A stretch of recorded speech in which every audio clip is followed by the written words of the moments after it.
Christmas in 800 AD. It was a pivotal moment in European history.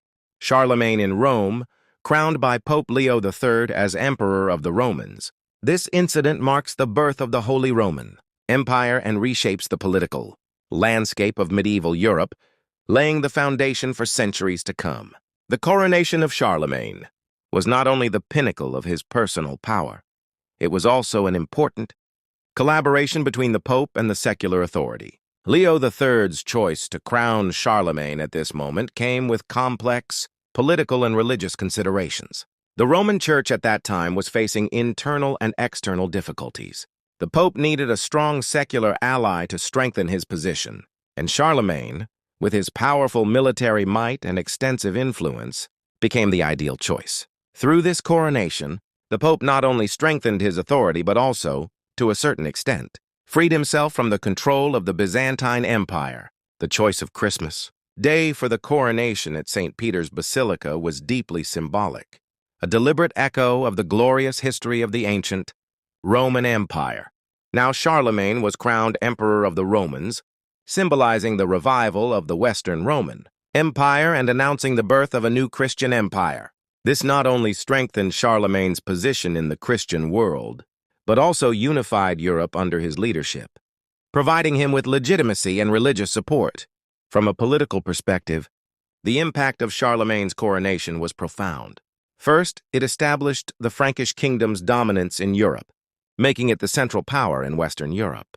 With the authority of his empire, Charlemagne ruled a vast area, from northern Italy to Germany, from France to northern Spain. He established provinces, sent royal envoys, and ensured effective governance, maintaining stability within the empire.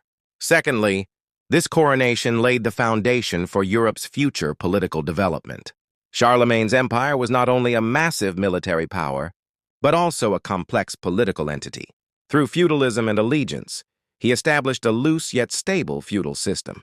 Although it gradually fractured after his death, its basic structure and ideas influenced the Middle Ages, becoming the embryonic form of European feudalism. From a religious perspective, the coronation further strengthened the connection between church and state.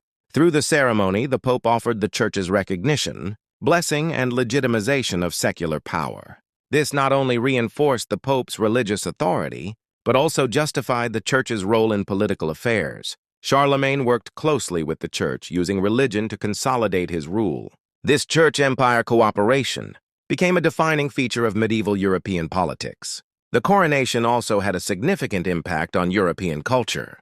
Charlemagne was not only a brilliant military leader and politician, but also a passionate patron of learning and culture.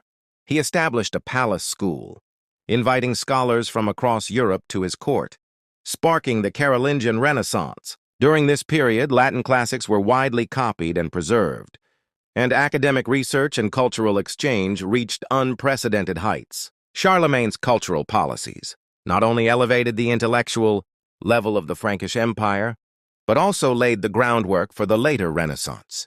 The coronation of Charlemagne is a key event in medieval European history. It symbolizes the birth of a new Christian empire and confirms a new relationship between the church and secular power. Through this moment, Charlemagne solidified his dominance and gave fresh momentum to European politics, religion, and culture. The coronation of Charlemagne remains an indelible moment in the history of Europe, with a profound and lasting impact. If you enjoyed this journey into history, make sure to like, subscribe, and turn on notifications so you don't miss the next story that shaped our world.